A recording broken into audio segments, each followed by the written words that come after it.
eu sou o Winston.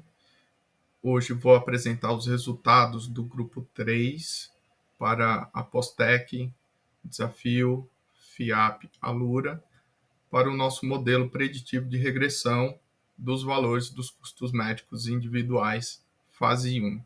O nosso grupo é formado pelo Márcio Grufato, Michael Marques, Rubens Souza, Wesley Mascarenhas e eu, Winston Quirino. Vamos lá. Primeiramente, o ambiente de trabalho nosso foi o Colab. Entendemos que, por meio dessa ferramenta, seria mais simples nossa comunicação, de fato foi. E a gente, dentro do Colab, criou algumas sessões de trabalho.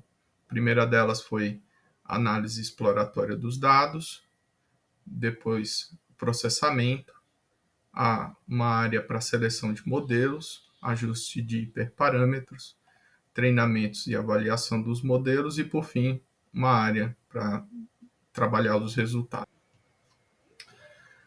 Vamos lá. Começando pela análise exploratória dos dados.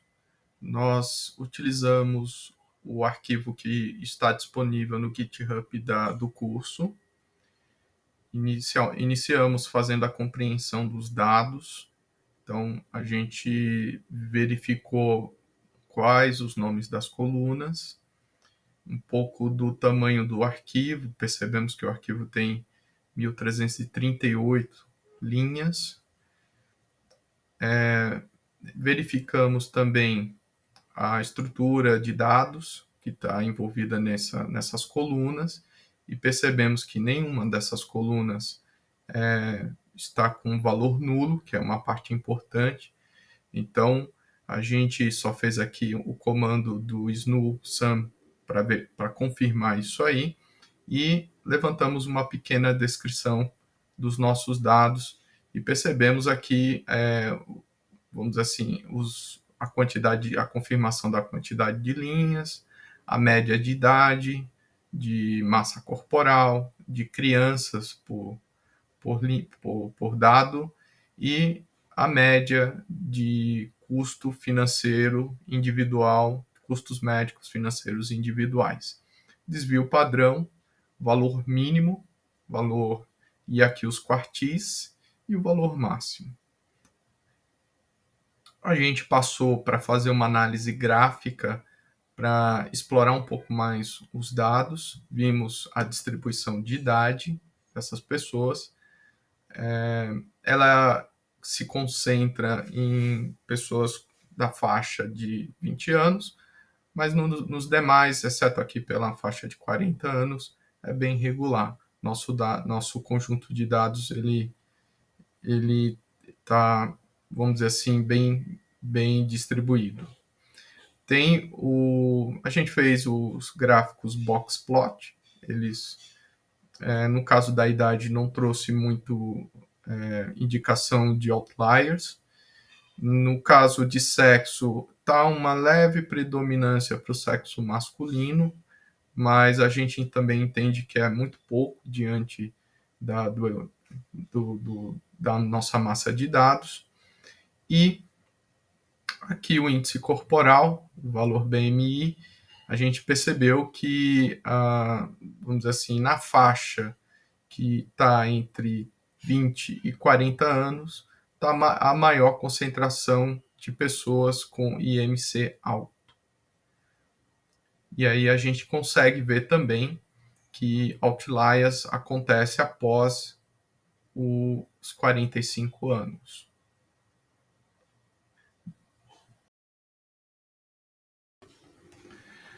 Na distribuição dos filhos, a gente consegue ver que a maior parte dos nossos dados indicam que não há filhos e um filho é o dado predominante de 1 a 2 e vamos supor que aqui são casais ou parceiros com 4 ou 5 filhos, é um fator bem raro aqui nos nossos dados. Fumantes, de acordo com a nossa base de dados, o número de fumantes é baixo, e o número de não fumantes é bem maior também. Distribuição por região.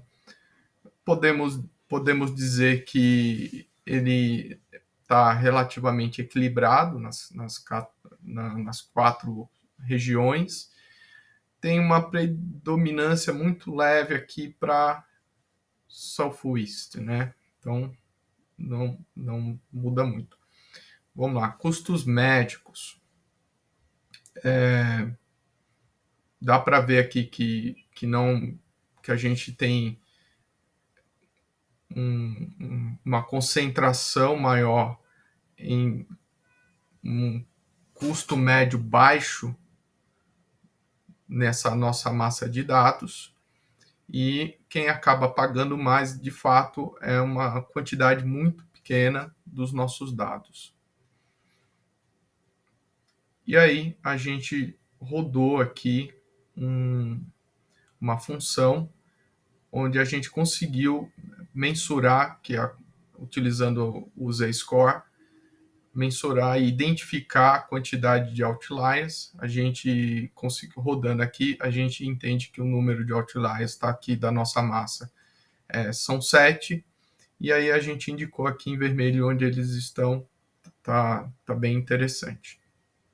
Fizemos também um gráfico de dispersão, para a gente entender aqui um pouco do comportamento dos dados. Chamou a atenção nossa, depois de analisar esses gráficos aqui, a questão de que se haveria alguma relação com o BMI e com os demais dados. A gente explorou isso aqui a partir desse scatter aqui, tá? Mas a gente, no decorrer, apresenta aqui os resultados que a gente obteve. Mais dados de scatter, processamento. Pré-processamento dos nossos dados. Bom, primeira coisa que fizemos foi codificar as variáveis categóricas. Então, para Smoker e Sex, a gente usou o Label Encoder, e para Region, a gente utilizou o GetDummies.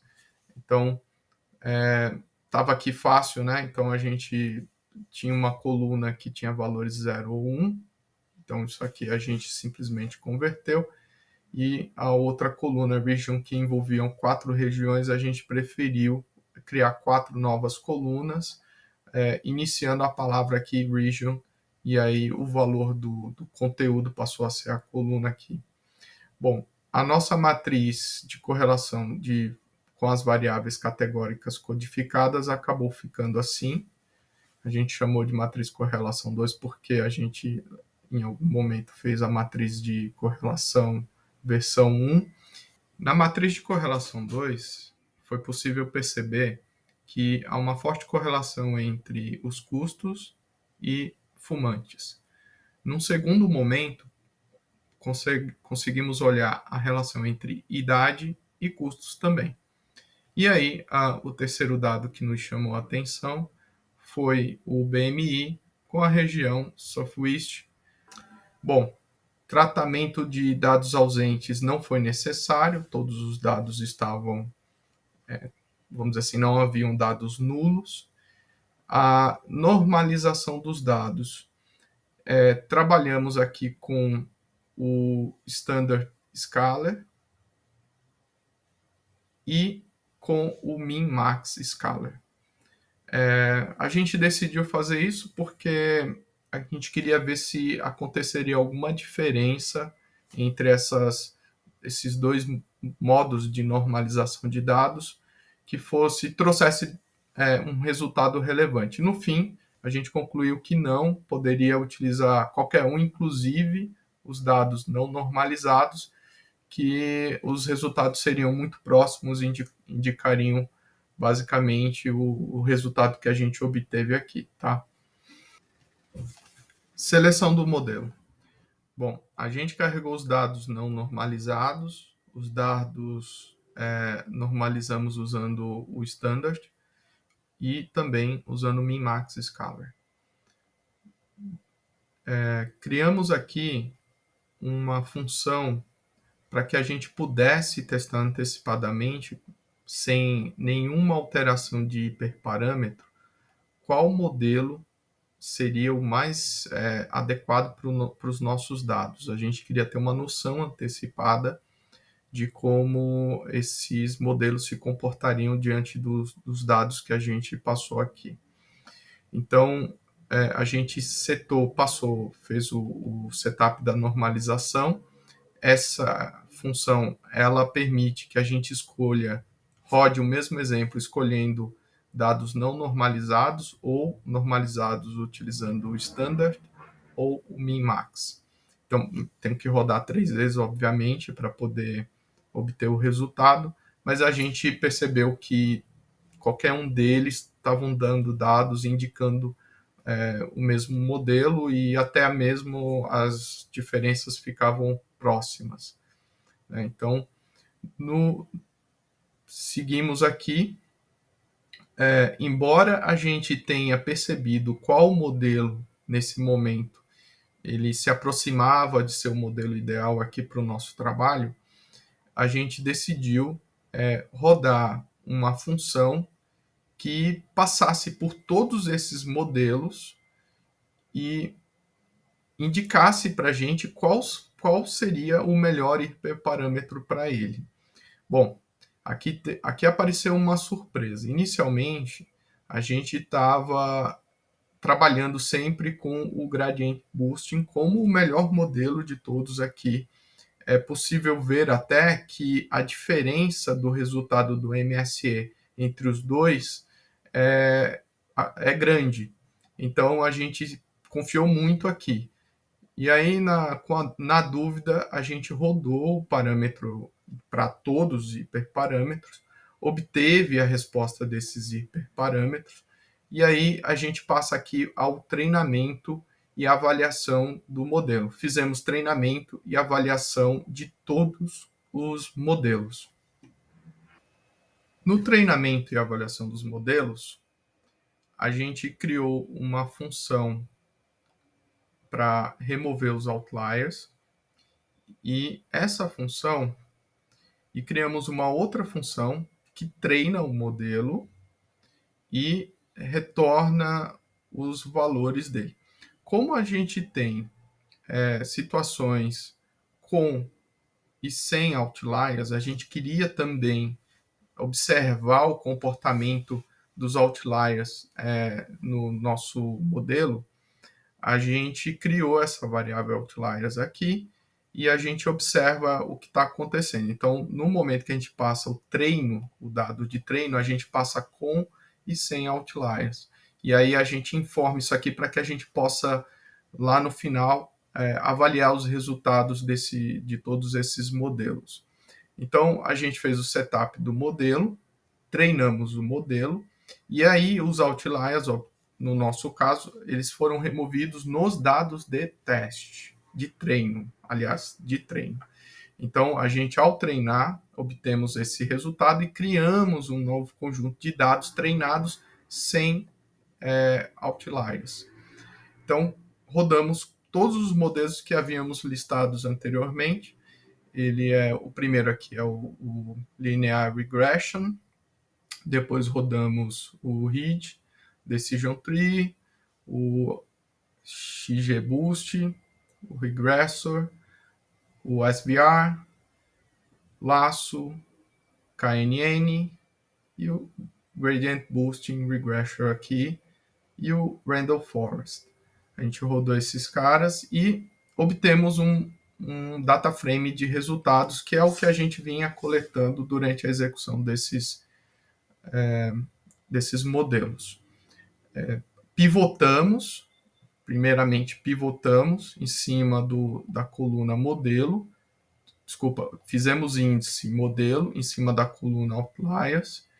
Então aqui está a coluna outliers, aqui está o modelo, e o não e o yes aqui indica se foram enviados os outliers e se sim foram enviados os outliers. Bom, esses dados aqui não estavam organizados, então a gente concluiu esses dados fazendo a organização deles.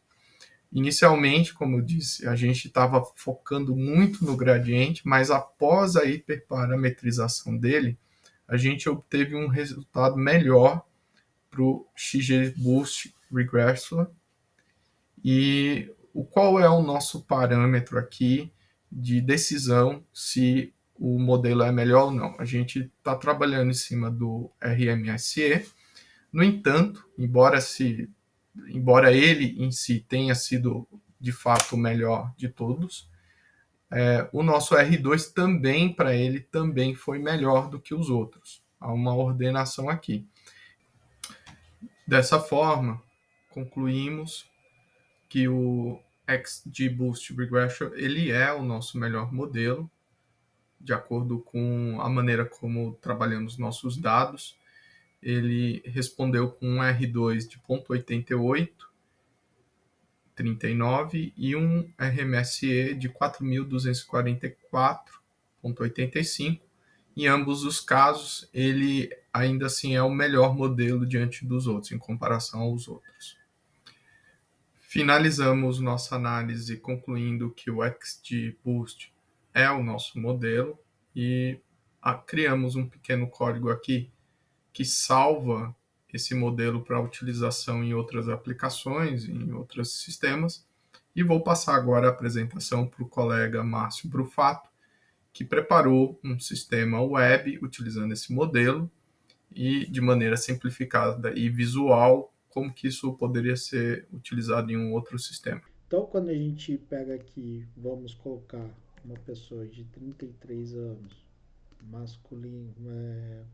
masculino com 27,90, com 4 filhos, não fumante e sudeste, ele nos traz aqui o valor aproximadamente que a pessoa irá pagar pelo plano de saúde. Então, se a gente pegar uma pessoa de 19 anos com pagar 22,80, com 0 filhos, fumante e SOF, ela vai pagar esse valor. Então a gente conseguiu criar uma aplicação web utilizando o nosso modelo que nós avaliamos ser o melhor com os dados que nós temos. Nosso código está aqui. Então a aplicação é essa. Nós temos aqui um modelo que foi salvo. A gente tem nossa aplicação que está rodando em Fast API. A gente tem o Jinja 2 templates. E aí é que a gente criou uma classe para receber os dados do formulário. Aqui a gente faz a conversão dos dados para que nosso modelo possa entender que esses dados são referentes a esses números. Aqui a gente está fazendo para formatar o valor lá quando a gente recebe depois, quando faz a solicitação, a requisição. Aqui nós estamos carregando o formulário que ele está aqui. Ele usa o Bootstrap e tem um formuláriozinho bem simples em HTML aqui. Então aqui, quando ele faz o registro, ele pega os valores do formulário, faz a conversão desses valores, ele carrega o nosso modelo pelo Pickle, aqui ele recebe, aqui ele faz a predição com aqueles valores que nós recebemos e depois ele nos retorna o valor que retorna da predição. Então, esse é o nosso trabalho. Agradeço a orientação dos professores, agradeço a disponibilização de todos os colegas que participaram do projeto e acredito que seja isso o vídeo e até o próximo.